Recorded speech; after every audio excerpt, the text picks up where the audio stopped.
श्वेत कमल होता है उसका होता है पुंडरीक होता है। जो रक्त कमल होता है उसको कोकनंद बोल देते हैं।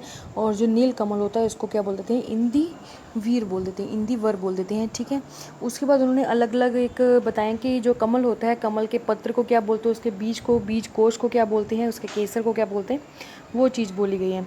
जो दूसरा आ जाता है वो आ जाता है सवर्तिका। तो सवर्तिका क्या होता है, जो कमल के न्याय पत्र, न्यूनत, ठीक है ना, जो पत्र होते हैं उसको क्या बोल देते हैं, सवर्तिका कह देते हैं। उसके बाद आता है कर्णिका। तो कर्णिका किसको बोलते हैं, जो कमल के बीज कोश होते हैं उसको क्या बोल देते हैं हम लोग, कर्णिका बोल देते हैं। नेक्स्ट अगला आ जाता है किंजल। तो किंजल क्या होता है, कमल के केसर को क्या बोल देते हैं, किंजल बोल देते हैं।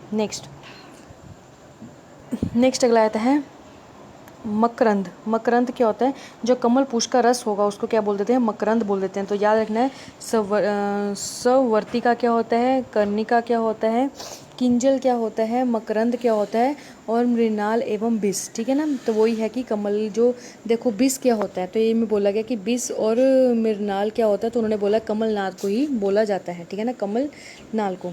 उसके बाद नेक्स्ट लाया जाता है कि गुलम और जो मंद अग्नि वाले जो पुरुष होते हैं, विशेषता है उन्हें क्या देना चाहिए, उनमें जो कटहल है वो क्या बोला गया है, निषेध, मतलब नहीं देना चाहिए। कटहल मीन्स की पनस, पनस से याद रखना है कि कटहल का सेवन क्या है, निषेध बताया गया है। जिन जो क्या है गुलम के रोग हैं, और कौन से हैं, जो मंद अग्नि वाले जो पेशेंट हैं।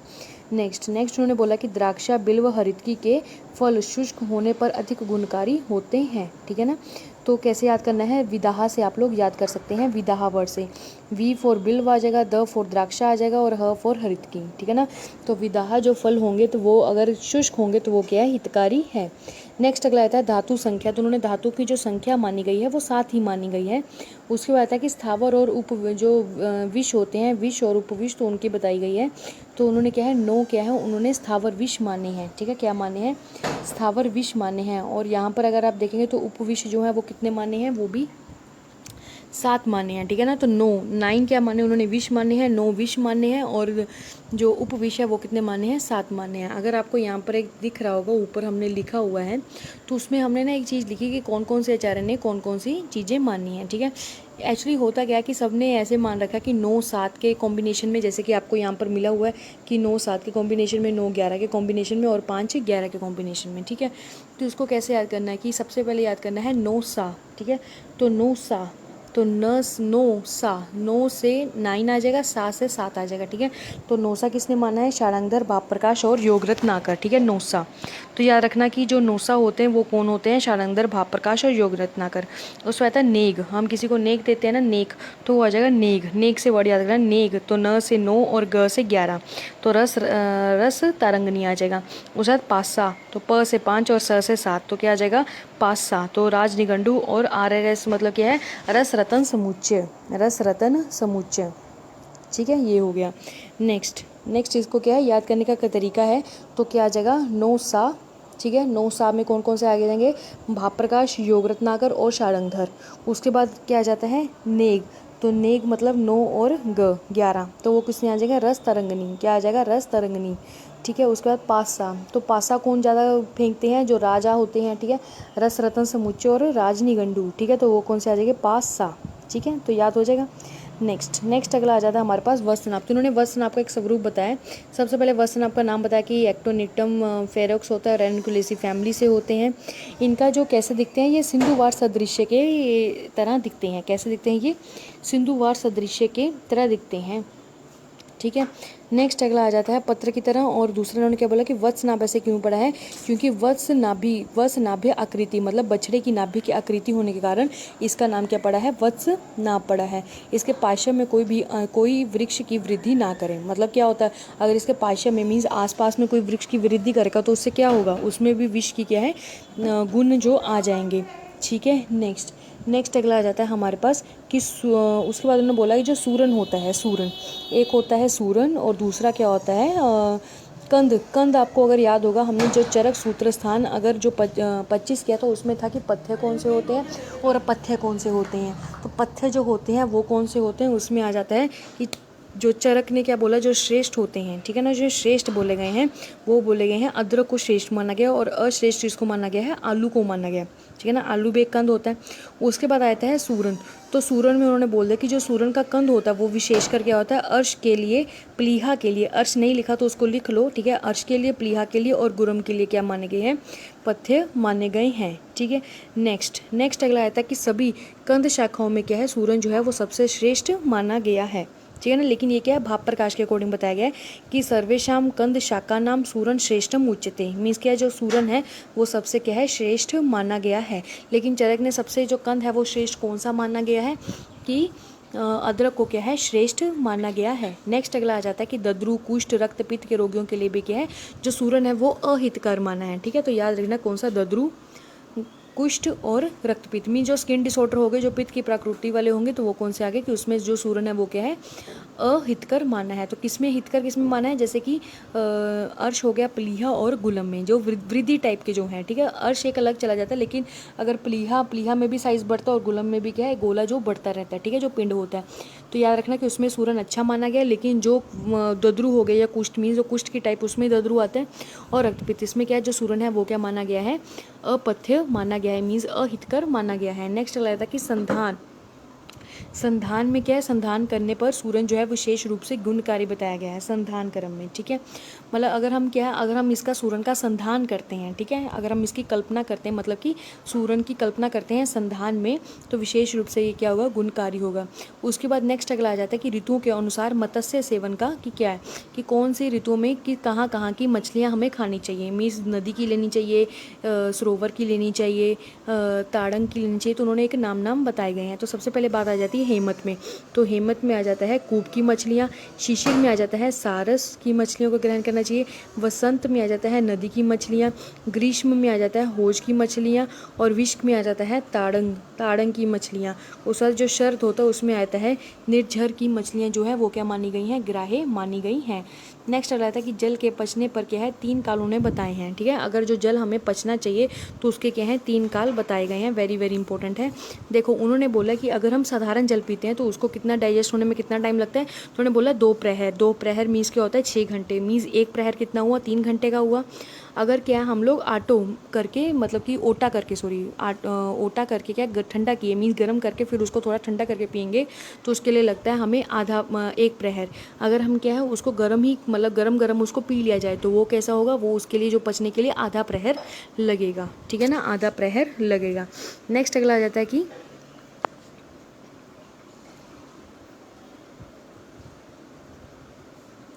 नेक्स्ट, अगर हम नेक्स्ट की बात करते हैं तो उसमें अब इतना तो आप लोगों को समझ में आ गया।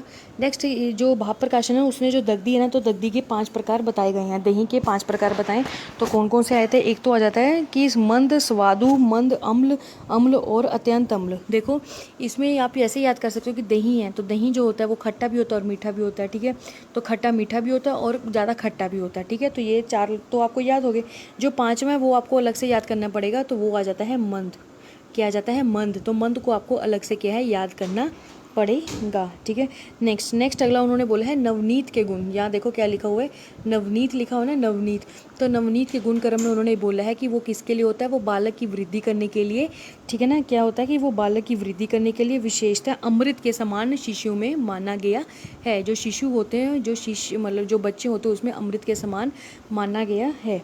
नेक्स्ट अगला आता है हैंग वीर, ठीक है ना, हैंग वीन। तो हैंग वीन क्या होता है, तो उन्होंने बोला एक दिन में पहले से निकले हुए घी को क्या बोल देते हैं, हैंग वीन बोल देते हैं। मीन्स जैसे कि हमने आज अगर घृत निकाला तो कल हम उसको क्या बोलेंगे कि हैंग वीन के नाम से बोला गया है।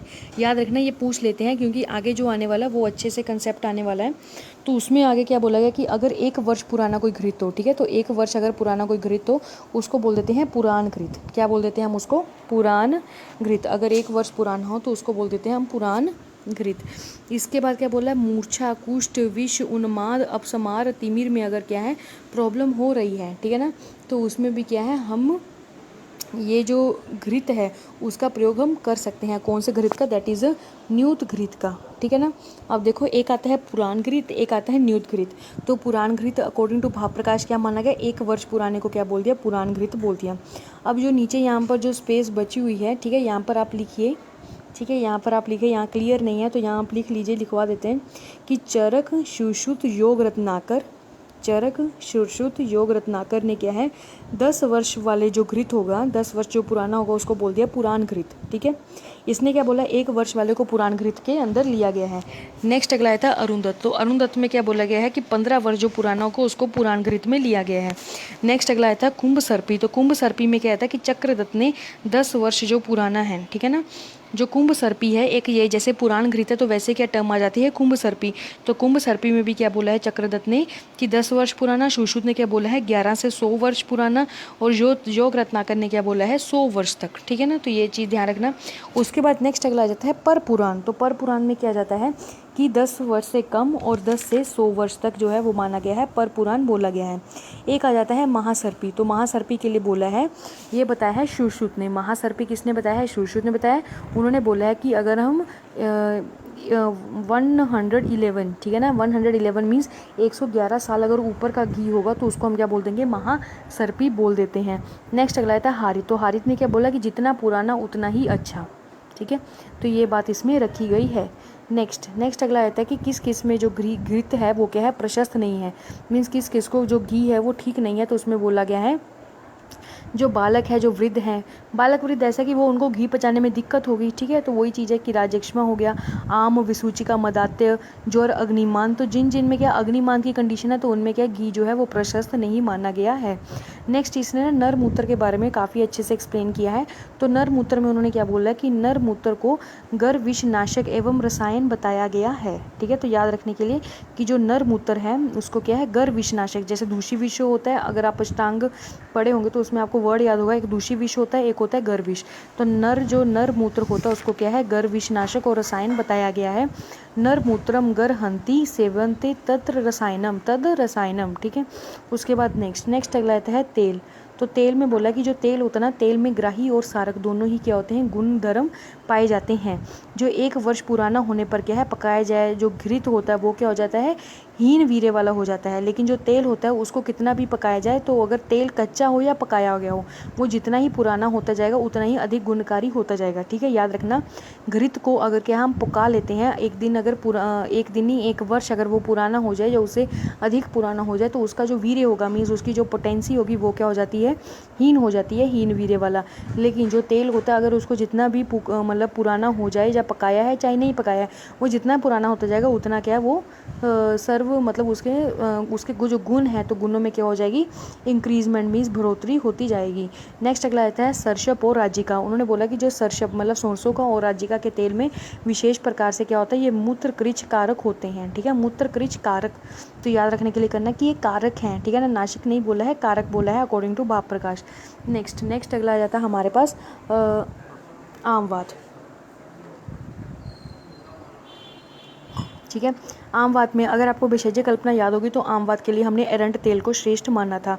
उसके बाद नेक्स्ट अगला आ जाता है कि उन्होंने बोला जो मधु है, मधु अगर पुराना लेते हैं या नया लेते हैं तो उसके अलग अलग गुण होते हैं। उन्होंने बोला अगर जो मधु है उसको अगर हम नया लेते हैं तो वो सारक है, अगर पुराना लेंगे तो वो क्या है वो ग्राही माना गया है। ठीक है, उसके बाद मधु, गुड़, शक्करा 1 वर्ष पुराना बीत जाने पर इसको पुराण की संज्ञा दी गई है। ठीक है ना, इसको जैसे घी है, घी में क्या अलग अलग है, जैसे भाव प्रकाश ने 1 साल पुराने को पुराण बोल दिया, लेकिन क्या है चरक हो गए, योग रत्नाकर हो गए, इन्होंने क्या माना है, इन्होंने माना कि 10 वर्ष पुराना होगा तभी उसको क्या है पुराण घृत की कैटेगरी में लेंगे। लेकिन इसमें एक चीज़ याद रखना कि जो मधुर, शक्करा और जो गुड़ है वो क्या है 1 वर्ष बीत जाने के बाद ही इसको क्या बोल देते हैं पुराण बोला जाता है।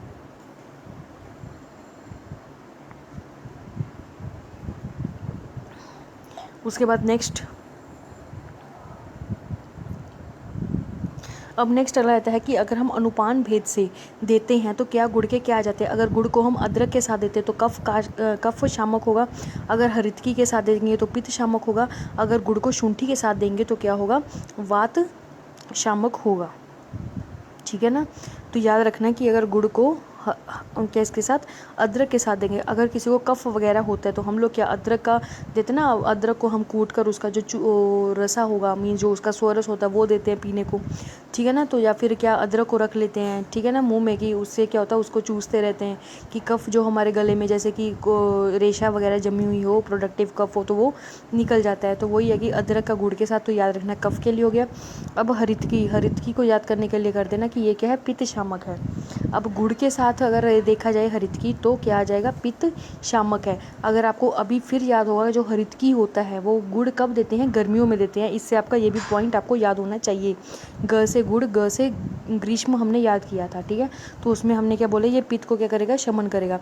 अब जो संचय होता है, नहीं वो नहीं, बस इतना याद रखना कि वो जो पित्त शामक होता है। उसके बाद शुंठी क्या बोली इन्होंने, जो शुंठी गुड़ के साथ अगर शुंठी करेंगे तो वो क्या जाती है, वो जाती है वात शामक, ठीक है। उसके बाद नेक्स्ट अगला आता है जो स्नायु रोग का वर्णन जो बताया गया है वो कहाँ बताया गया है, दैट इज़ विसर्पवत शोथ की उत्पत्ति मानी गई है, ठीक है ना। अगर उन्होंने बोला कि जो स्नायु रोग का वर्णन करते उन्होंने विसर्पवत शोथ की उत्पत्ति मानी गई है।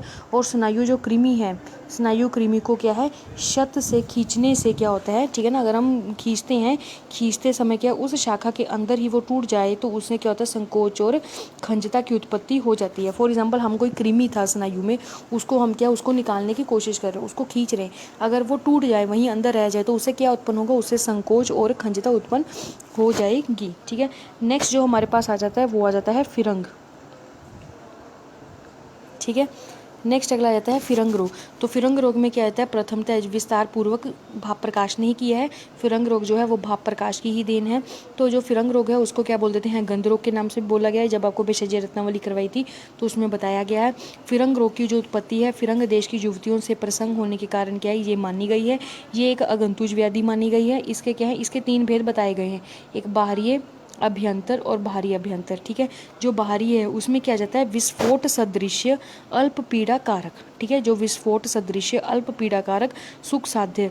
उसके बाद आता है जो अभ्यंतर है, संधियों में क्या जाता है, स्थित हो जाता है। अब अंदर जाएगा तो वो क्या करेगा, संधियों में स्थित तो होगा। और आम व सदृश्य क्या होगी, पीड़ा होगी, ठीक है ना। आम व सदृश पीड़ा होगी।